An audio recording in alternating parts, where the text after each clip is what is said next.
반갑습니다. 구독, 좋아요 눌러주시고 큰 부자 되시기를 바라겠습니다. 자, 외인기관이 오늘 시장을 1조 2천억을 매도를 했습니다. 이 이유가 뭔지 한번 보겠습니다. 자, 그리고 자, HLB는 지금 FDA 허가 가능성 이쪽으로 본다면 허가 가능성이 매우 높은 상황이죠. 매우 높다. 이거는 지금 데이터나 지금 미팅 결과나 이런 여러가지 정황으로 봤을 때 허가 가능성은 매우 높다라고 볼 수 있습니다. 함께 하실 분들은 010-228-8113으로 문의 주시기 바랍니다. 자, 그런데 지금 바이오가 계속 살아서 달려나갈지 이런 부분에 대해서는 상당히 좀 여러가지 이제 의문들이 많이 나올 만한 흐름들이 나오고 있다. 이런 부분은 사실이다라고 보입니다. 자, 지금 보시면 반도체가 급락을 했는데 미증시 반도체도 안 좋았죠. 그런데 지금 그런 부분도 있고 일본의 엔캐리 트레이드가 이제 끝이 날 거다, 청산이 될 거다라는 이런 우려가 오늘 시장을 크게 흔들어댔다. 자, 이렇게 좀 보시면 됩니다. 자, 일본의 총리가 결정이 되었죠. 자, 그런데 이제 그런 부분에 이런 이 리스크가 좀 크게 시장에 반영이 되었습니다. 그래서 일본 증시가 아주 크게 하락을 했죠. 4%대 거의 5%대 하락을 했는데, 자, 이런 하락이 일어나면서 엔캐리 트레이드 청산에 대한 그런 우려까지 크게 일어났다. 중국은 지준율 인하 이런 부분이 계속 중국 시장을 끌어올리고 있죠. 그래서 지금 뭐 상황이 좀 많이 정반대 흐름이 나타나고 있는데, 자, 우리나라 증시에서는 특히 이제 반도체가 오늘 크게 하락을 했는데 미증시 반도체 하락도 있지만 요런 상황 플러스해서 엔캐리 트레이드가 마무리될 만한 이런 우려도 있다. 이런 부분에다가 추가적으로 중국에서 자국 기업들이 엔비디아 제품 대신에 중국산 칩을 구매하도록 유도한다. 이런 보도가 또 나오면서 SK하이닉스 또 이제 신규 공급처가 되려고 준비 중인 삼성전자 이런 반도체 쪽에 모두 부정적인 뉴스로 작용을 한 상황이다. 자, 이런 부분들이 복합적으로 시장에 나타나면서 특히 이제 반도체 쪽에 매도세가 엄청나게 나와버렸죠. 자, 이렇게 매도 크게 나왔는데 오늘 이렇게 큰 매도가 나온 거에 주 요인은 이 반도체입니다. 반도체. 삼성전자가 거의 7천억 가까이 매도했죠. 좀 주춤하다가 또다시 큰 매도가 또 나왔습니다. 기관까지도 또 매도가 나왔죠. 연기금이 쭉 들어오다가 한 번 더 밀어냈다. 자, 그런데 자, 이런 소식으로 아주 크게 시장을 밀어냈구나, 이렇게 보시면 되고, 한미반도체도 4%나 밀렸죠.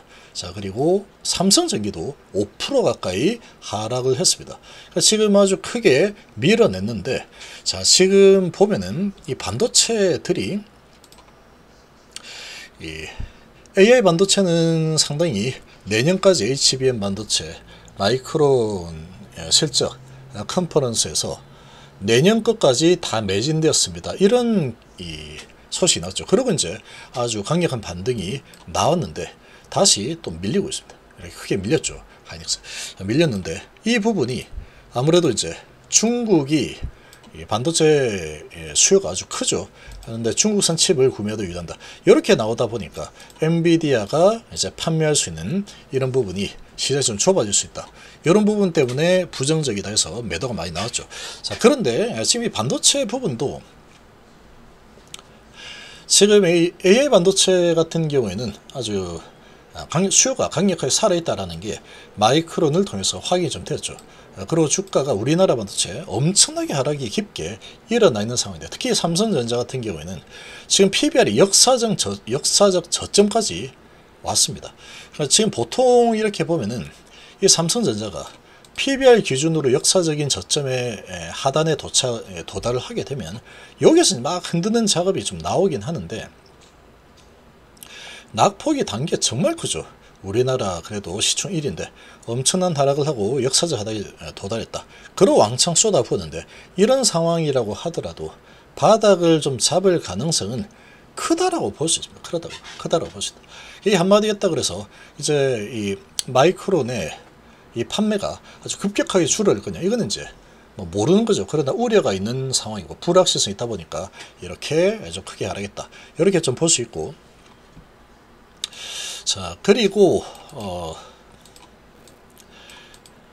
일본의 자민당 총재 선거에서 이시바 시게루가 당선이 되면서 엔화 강세 우려, 그래서 엔캐리 트레이드가 이제 청산이 될 거다. 그러니까 엔캐리 트레이드를 하고 엔화가 약세니까 빌려서 여기저기 주식에 투자, 부동산에 투자, 엄청나게 많은 돈들이 전 세계에 퍼져 있죠. 근데 요게 청산될 가능성이 높다. 그러면 시장에 들어있는 엔캐리 트레이드 자금들이 팔고 나가자, 이렇게 될 가능성이 높겠죠. 자, 그러다 보니까 이런 부분도 상당히 압박을 받은 상황이다 라고 볼 수 있죠. 엔캐리 트레이드는 대부분 외국계로 잡힐 겁니다. 그래서 오늘 외국인 매도가 1조나 나왔죠. 그리고 이제 삼성전자가 엄청난 매도가 나왔고, 자, 이런 부분이 시장을 아주 크게 흔들어서 밀어내린 흐름이 나왔다라고 볼 수 있습니다. 근데 지금 이 반도체는 단기적으로 봤을 때 가장 큰 매력도는 낙폭이 단기에 너무나 과도하게 일단 내렸다. 보통 이렇게 내릴 때도 크게 과도하게 내리면 반도체 좀 주면서 다시 내려가더라도 내려가죠. 지금 이 삼성전자 같은 경우에는 단기 낙폭이 코로나 팬데믹보다 더 가파르게 많이 내려왔습니다.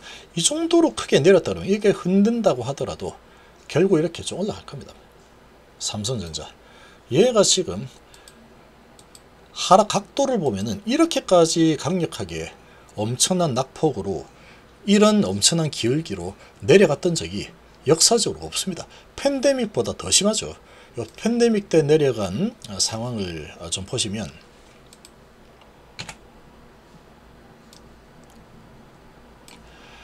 여기서 이만큼 내렸죠. 여기서 이만큼 내렸죠. 길이가 팬데믹 때보다도 훨씬 더 가파르게 깊게 내려와 있는 상황이다.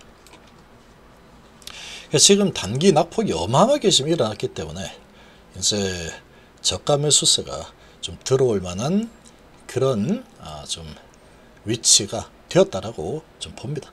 그래서 이렇게 좀 예상이 좀 되고 있고, 모든 악재가 거의 반영이 된 그런 수준까지 일단 내렸다고 봅니다. 내려서 여기서 더 내린다고 하더라도 이래저래 흔들다가 다시 또 올라가죠. 너무 낙폭이 과대하다, 저가 매수 들어간다, 이런 흐름이 나올 만한 상황이다, 이렇게 좀 판단이 됩니다.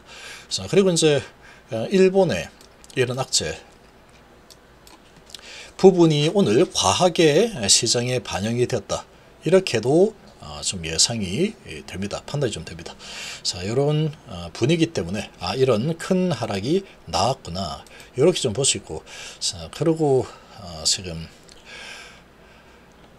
계속 이제 이런 상황이다 보니까 환율이 또 크게 하락을 했죠. 수출주들이 좀 불리하다, 이런 상황인데, 그렇다고 하더라도 지금 이 바이오 쪽은 상당히 조짐이 좋지 않습니다. 유한양에 보시면 외국인들의 매도가 아주 많이 나오죠. 3만주 300억 매도, 70억 매수, 280억 매도, 400억 매도, 70억 매수, 80억 매도. 근데 연기금은 계속 매도로 방향을 또 잡고 있고, 그 주가가 계속 내려가고 있는데, 얘를 계속해서 끌어올릴 수 있을까? 상당 의문이 많이 드는 부분이다. 엔캐리 트레이드 청산 이렇게 되면은 얘들도 좀 영향을 좀 받을 수밖에 없는 상황이겠죠. 그래서 지금 이 바이오는 다시 살아나서 달리는 것을 확인을 할 필요가 있습니다. 지금 바이오는 지금 중대한 이 변곡점에 위치를 해 있는 상황이고, 지금은 추세가 이렇게 내려가고 있는데, 이게 그냥 기우이면은 가장 좋겠죠. 에이, 더 올라간데 무슨 소리야, 이렇게 흘러가는 게 제일 좋습니다. 제일 좋은데, 얘가 이제 10배 9배 올랐으면 됐지, 뭘 더 올라가려고 그래. 지금 바이오 지금 알테오젠이 대장이죠. 알테오젠이 4만원에서 올라왔으니까 한 9배 정도 올랐다. 4936. 자, 이런 상황이다. 그러니까 여기서 뭐 더 올라간다고 하더라도 더 크게 막 올라가지는 못할 겁니다만. 그래서 적극적인 위험 관리를 해야 될 종목은 알테오젠 그리고 유한양이다. 이렇게 볼 수 있고, 얘들이 만약에 이제 흐지부지한 흐름이 계속 나온다. 그리고 삼성바이오가 흐지부지는 별로 좋지 않은 흐름이 나온다. 그러면 단기적으로는 HLB도 영향을 좀 받을 수 있다. 뭐 이 정도로 좀 보시면 되겠죠. 근데 영향을 받는다고 하더라도 얘는 재료가 있기 때문에 FDA 허가 가능성은 달라진 게 없습니다. 지금 데이터가 워낙에 좋죠. FDA 허가 뭐 신청 들어갔으니까 이제 공은 FDA로 넘어왔다. 근데 지금 단기적으로 단점은 뭐냐? 지금 이제 FDA로 공이 넘어가 있는 상태이기 때문에 클래스 1이냐 2냐 이 부분에 대한 불확실성이 아마 10월 20일까지 계속 갈 겁니다. 아마 뭐 곧 나오겠지. 그렇게 나올 가능성은 매우 희박합니다. 제가 봤을 때 매우 희박하다 이렇게 생각이 되고, 이거는 아무도 모릅니다.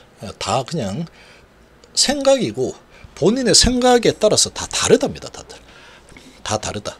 그래서 내 생각에는 다음 주에 당장 FDA에서 C1이야 이렇게 나올 것 같은데, 그러면은 뭐 그 생각대로 밀어붙이면 되는 거고, 당장에 다음 주에 너 C2야 이렇게 나오면 아유 큰일 났네. 그럼 그렇게 하면 되는 거고. 지금은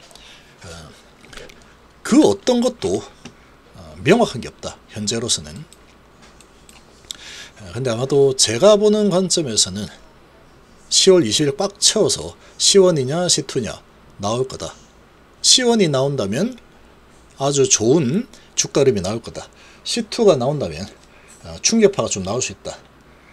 그렇게 일단은 좀 보고 있습니다. 그렇지만 장기적으로 봤을 때 C1이 나오든 C2가 나오든 허가가 날 가능성으로 본다면 허가는 날 가능성이 훨씬 더 높다라고 봅니다. 데이터 완벽하죠. 그리고 뭐 이런 CMC 이런 부분 가지고 허가를 받지 못했다. 이런 거는 지금 말이 안 됩니다. 제가 보기에는. 무슨 뭐 항서제약의 공정 자체가 완전히 뜯어고쳐야 되는 상황이다. 이런 모를까? 그런 건 아니죠. 뭐 시퀀스에 대한 부분들이 좀 관리가 좀 미흡하다. 청소가 잘 안 돼 있네. 뭐 곰팡이 피네. 이런 거니까 그건 뭐 닦으면 되는 거죠. 수정하면 되는 거고. 그런 상황이다 보니까 허가가 날 가능성은 상당히 높다라고 봅니다. 그렇지만 여기서 한번 경험을 했죠. 99%의 그런 상황이었지만 이게 또 미끌리는 경우가 또 발생하다.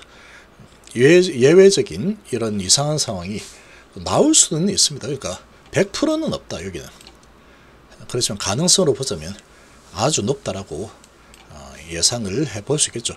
그런 재료가 있기 때문에 바이오가 좀 약세 흐름을 보인다고 하면은 단기적으로는 C1, C2에 대한 불확실성이 좀 있다 보니까 HLB도 뭐 바이오 전체적인 분위기에 조금 맞춰서 갈 가능성이 높습니다.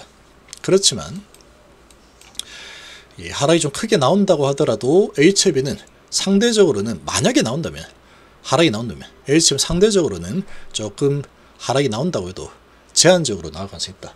근데 바이오가 좀 살아나준다 라고 하면은 다시 무슨 일이 있었어 하면서 일반적인 흐름이 또 나올 수도 있는 상황이다. 이 정도로 보시면 되죠. 리스크 관리를 할 거냐 아니면 그냥 갈 거냐, 이거는 이제 본인의 선택이라고 생각합니다. 그래서 본인의 이 심리적인 관점에서든 아니면은 뭐 경제적인 관점에서든 본인이 어떻게 하는 게 더 유리하겠다, 뭐 이런 부분을 생각을 해 보시고 선택하면 그만이다, 이렇게 생각합니다.